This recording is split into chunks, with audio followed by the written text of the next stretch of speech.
Hello friend, एक बार फिर से स्वागत है आपके अपने ऑफिशियल यूट्यूब चैनल विकास किंग में। आज की इस वीडियो में मैं आपके लिए लेकर आया हूं हरित क्रांति से रिलेटेड मोस्ट इम्पोर्टेंट क्वेश्चन, जो कि 2024 में एसएससी सीपीओ या फिर रेलवे की आरआरबी या फिर दिल्ली पुलिस एसआई या फिर अग्निवीर के लिए मोस्ट इम्पोर्टेंट होने वाले हैं, क्योंकि हर एक एग्जाम के लिए हरित क्रांति बहुत इम्पोर्टेंट टॉपिक है। ठीक है, मैं आपको लाइव प्रूफ बताता हूं कि हरित क्रांति से रिलेटेड एग्जाम में कितने क्वेश्चन आते हैं। ठीक है, देखिए फ्रेंड, ये है Delhi police constable all shift question paper. ठीक है, यहाँ पर मैं सर्च करता हूं, क्या सर्च करता हूं? हरित क्रांति। ठीक है, हरित क्रांति जैसे ही मैंने सर्च किया तो ये देखो यहाँ पर आने लगे क्वेश्चन। कितने क्वेश्चन आते हैं देखो, मैं स्क्रॉल करता हूँ, देखो बहुत सारे क्वेश्चन आते हैं हरित क्रांति से। ठीक है, ऐसा नहीं है कि दिल्ली पुलिस मैं बता रहा हूँ तो दिल्ली पुलिस में ही आएंगे। चाहे आप कोई से भी कंपटीशन एग्जाम की तैयारी कर रहे हो, उसमें जरूर से जरूर देखने को मिलेंगे हरित क्रांति से रिलेटेड। देखो इधर अपडेट हो रहे हैं, इधर क्वेश्चन अपडेट हो रहा है, बिल्कुल आते हैं हरित क्रांति से रिलेटेड।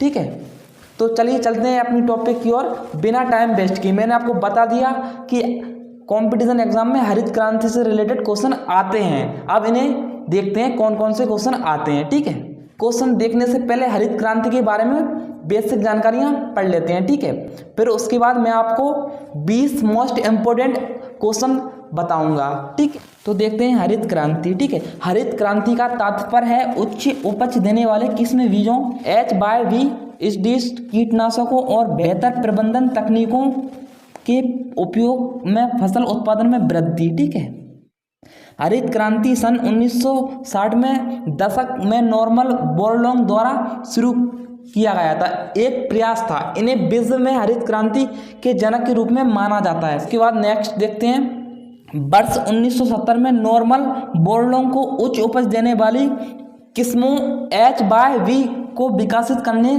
के उनके कार्य के लिए नोबेल शांति पुरस्कार प्रदान किया गया है। भारत सरकार में हरित क्रांति का नेतृत्व मुख्य रूप से MS स्वामीनाथन द्वारा किया गया है। ठीक है, अब एग्जाम में ऐसा क्वेश्चन भी बन सकता है कि भारत में हरित क्रांति के नेतृत्व मुख्य रूप से किसके द्वारा किया गया है। ठीक है, तो इसको भी आपको याद रखना है।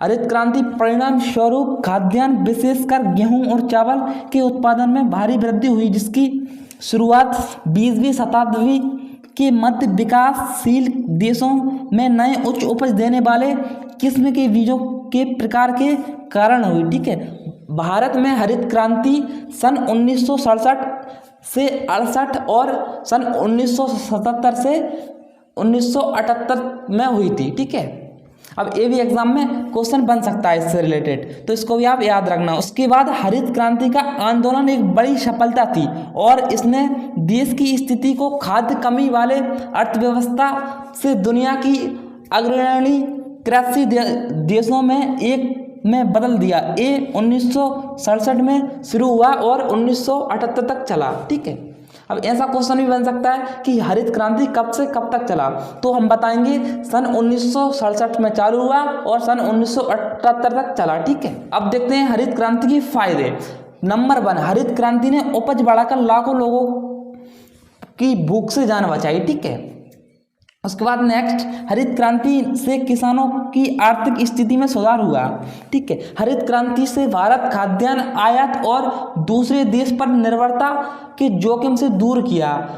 भारत कुछ खाद्यान्न उत्पादन जैसे गेहूं और चावल में आत्मनिर्भर हो गया। ठीक है, हरित क्रांति के द्वारा। अब देखते हैं मोस्ट इम्पोर्टेंट क्वेश्चन जो कि एग्जाम में हमेशा आते हैं और ये आए हुए क्वेश्चन है। क्वेश्चन नंबर 1 है, भारत में हरित क्रांति का नेतृत्व निम्न में से किसने किया?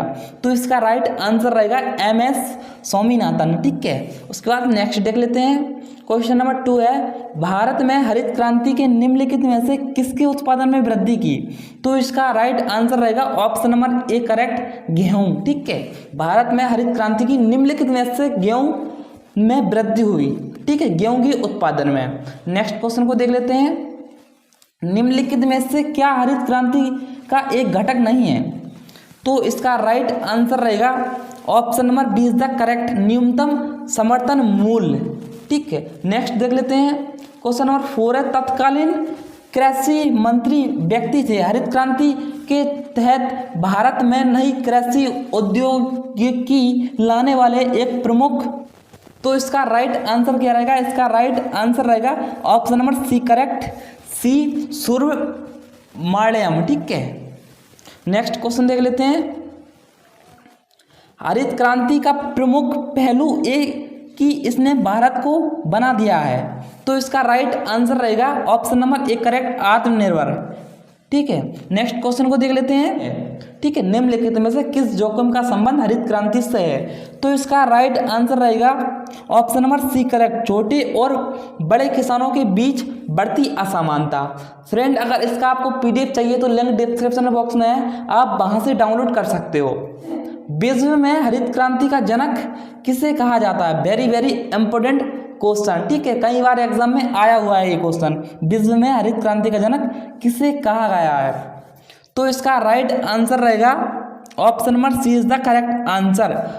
नॉर्मन बोरलॉग को हरित क्रांति का जनक कहा गया। यदि फ्रेंड अगर आपको कोई सा क्वेश्चन आता है तो आप हमें कमेंट बॉक्स में कमेंट करके भी बता सकते हो। भारत में हरित क्रांति की शुरुआत मुख्य रूप से खालिस्तान में हुई। तो इसका राइट आंसर रहेगा सन 1916 में। ठीक है, option number C is the correct answer. Next question को देख लेते हैं। हरित क्रांति के पहले चरण में HYV बीजों का उपयोग अधिक समृद्ध राज्यों तक ही सीमित था। निम्नलिखित में से कौन सी इस सूची में शामिल नहीं है?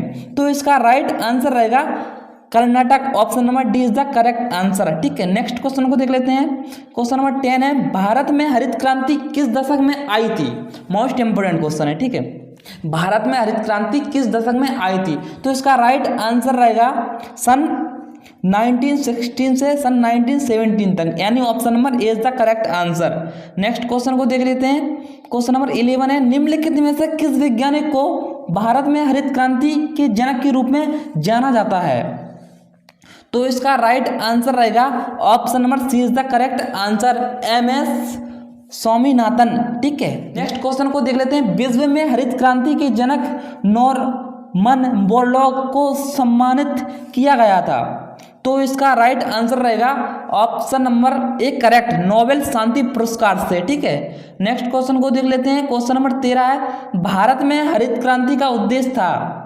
तो इसका राइट आंसर रहेगा राष्ट्रीय खाद्य सुरक्षा। Option number C is the correct answer. Next देख लेते हैं। हरित क्रांति ने खाद्य फसलों की उपज में वृद्धि की और इस प्रकार भारतीय अर्थव्यवस्था में योगदान दिया। तो इसका राइट आंसर रहेगा option number C is the correct answer, सकारात्मक। ठीक है, नेक्स्ट देख लेते हैं। क्वेश्चन नंबर 15 है, हरित क्रांति से किन फसलों को अधिक लाभ हुआ? ऑप्शन में खाद्यान्न, दलहन या फिर तिलहन या फिर वनस्पतिक। तो इसका राइट आंसर रहेगा option number A is the correct answer, खाद्यान्न फसलों को अधिक लाभ हुआ। नेक्स्ट क्वेश्चन को देख लेते हैं। क्वेश्चन नंबर 16 है, भारत में हरित क्रांति ने निम्नलिखित में से किसके उत्पादन में वृद्धि की? तो इसका राइट आंसर रहेगा गेहूं। Option number A is the correct answer, गेहूं के उत्पादन में वृद्धि की। ठीक है, नेक्स्ट क्वेश्चन को देख लेते हैं। क्वेश्चन नंबर 17 है, निम्नलिखित में से क्या हरित क्रांति का एक घटक नहीं है? तो इसका राइट आंसर रहेगा ऑप्शन नंबर बी करेक्ट, न्यूनतम समर्थन मूल्य। क्वेश्चन नंबर 18 है, हरित क्रांति का प्रमुख पहलू ये है कि इसने भारत को बना दिया। तो इसका राइट आंसर रहेगा आत्मनिर्भर। Option number A is the correct answer. Next question है, हरित क्रांति की शुरुआत किस पंचवर्षीय योजना के दौरान शुरू की गई थी? तो इसका राइट आंसर रहेगा option number B is the correct answer, तीसरी पंचवर्षीय योजना के तहत हरित क्रांति की शुरुआत की गई थी। फ्रेंड, ये भी मोस्ट इंपोर्टेंट क्वेश्चन है, इसको भी आप फैक्ट के तौर पर याद रखना कि किस पंचवर्षीय योजना के तहत हरित क्रांति की शुरुआत की गई थी। तो इसका राइट आंसर रहेगा तीसरी पंचवर्षीय योजना के तहत हरित क्रांति की शुरुआत की गई थी। ठीक है, इसमें इंपोर्टेंट पॉइंट पढ़ लेते हैं। तीसरी पंचवर्षीय योजना का मुख्य उद्देश्य कृषि पर जोर देना और गेहूं के उत्पादन में सुधार करना था। ठीक है, एग्जाम में क्वेश्चन ऐसा भी आ सकता है कि तीसरी पंचवर्षीय योजना का उद्देश्य क्या था? तो आप क्या बोलोगे? तीसरी पंचवर्षीय योजना का उद्देश्य कृषि पर जोर देना और गेहूं के उत्पादन में सुधार करना था। ठीक है, ये 1961 से 1966 की अवधि के लिए बनाया गया था तीसरी पंचवर्षीय योजना। नेक्स्ट क्वेश्चन को देख लेते हैं। क्वेश्चन नंबर 20, भारत में हरित क्रांति कब शुरू हुई? तो इसका राइट आंसर रहेगा option number D is the correct answer, सन 1966 में। ठीक है, नेक्स्ट क्वेश्चन को देख लेते हैं। क्वेश्चन नंबर 21 है, हरित क्रांति किसके उत्पादन से संबंधित है? इसका आंसर आप हमें कमेंट बॉक्स में बताओगे। तो फ्रेंड, आज की इस वीडियो में इतना ही। अगर आपको इसका पीडीएफ चाहिए तो लिंक डिस्क्रिप्शन में है, आप वहां से इजीली डाउनलोड कर सकते हो और इसकी आंसर की भी इसी में है। फ्रेंड, वीडियो पसंद आई हो तो वीडियो को लाइक एंड चैनल को सब्सक्राइब जरूर से कर देना। तो मिलते हैं किसी नेक्स्ट वीडियो में, तब तक के लिए जय हिंद, वंदे मातरम।